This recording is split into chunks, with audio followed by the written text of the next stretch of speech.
Welcome to Real Estate Revelations.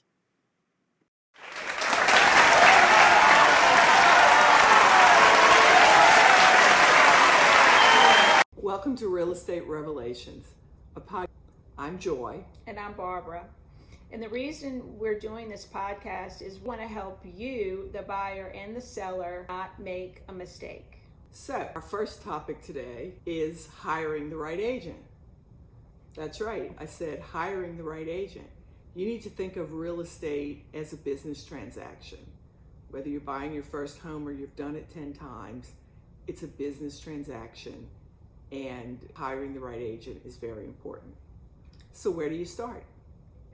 We suggest you ask trusted friends and colleagues for their recommendations of agents that they've worked with and that they've liked. And then develop a set of interview questions for when you do talk to potential agents that you're going to hire. And start with asking whether the agent is full-time or part-time. You might not think that makes a difference, but it does. Do you want someone that's working for you full-time or part-time? A full-time agent is going to have your best interest in mind 24/7.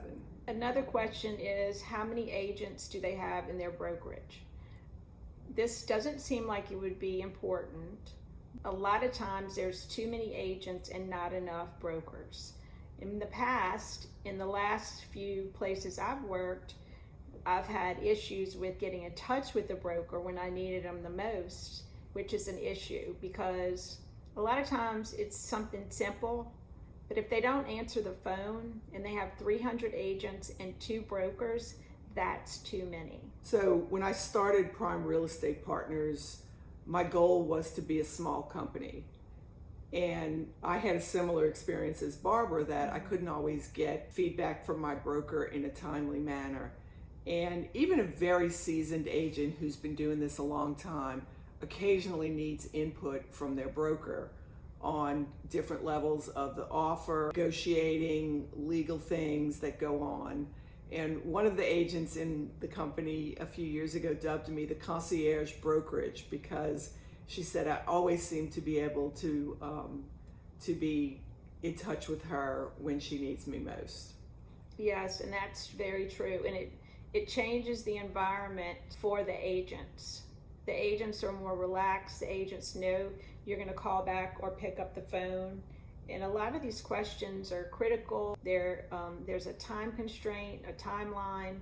So you really want to have an agent that has a good rapport with her broker, but more than that, is comfortable reaching out to her broker and knows that they're going to reach back out and be responsive. So speaking of reaching people, another question is to ask, how is this agent going to communicate with you? Yeah, there's lots of ways that people like to be communicated with, whether it's email, cell phone, texting. Get that straight up front, how they're going to communicate with you. And when you ask them the question, you want to hear, what's the best way that I should communicate with you, right, my client? I mean, we all know that people have different work schedules. Not everyone can take a phone call during the day. Not everyone can look at personal email during the day. So you get that mapped out on the front end that, okay, I understand you can't take calls, so I'll text you. And sometimes, when you're looking for a home to buy in a competitive market, your full-time agent is going to do what they can to get you into a new listing ASAP. Yes, and we have our finger on the pulse, and we know when something comes out literally minutes after it hits the market. What is your gut feeling? Which is another important step, is to you really need to be able to build trust and rapport with your agent.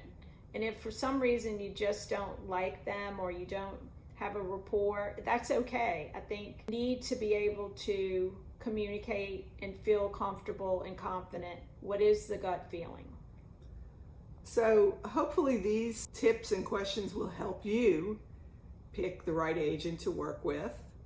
Thank you so much for joining us for our first episode of Real Estate Revelations. And we've been best friends for 25 plus years. So, on the end of all of our podcasts, we want to know, how well do we know each other?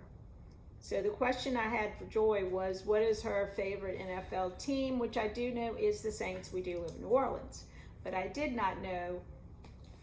So, yeah, my favorite team is the New Orleans Saints. Who dat? And my favorite all-time player is Deuce McAllister. He has not been on the field since 2010 in the Super Bowl. But let me go back a little bit. He had retired a few years before that, and he was an amazing running back, fullback, whatever he was. One of those guys that, is handed the ball or catches it and bashes through the line of people, and he was an amazing runner. And he was retired, and when we were headed to the Super Bowl, the owner of the team, Tom Benson, re-signed Deuce McAllister, and he played one or two plays, and he got his Super Bowl ring along with everyone else. So that's my favorite player. Who's your favorite all-time player? I have so many because I'm a football junkie, but I'm going to say right now, for the moment, my favorite player is Alvin Kamara. Happy birthday, Alvin. He just turned 30. I just feel like he gives it all, and he represents our city so well. He eats and breathes Cajun culture, and he's just a stand-up guy, and I love his voice, and I like to hear him speak. Okay, he plays the same position that Deuce played, FYI. Running back. Mm-hmm. Running back. Whatever. Okay, well, Thank you for coming. Leave comments, or if you have a topic you want us to cover in the future, let us know. Like and subscribe, leave comments below, and then we are going to read all the comments, and we thank you for listening. Have a great day.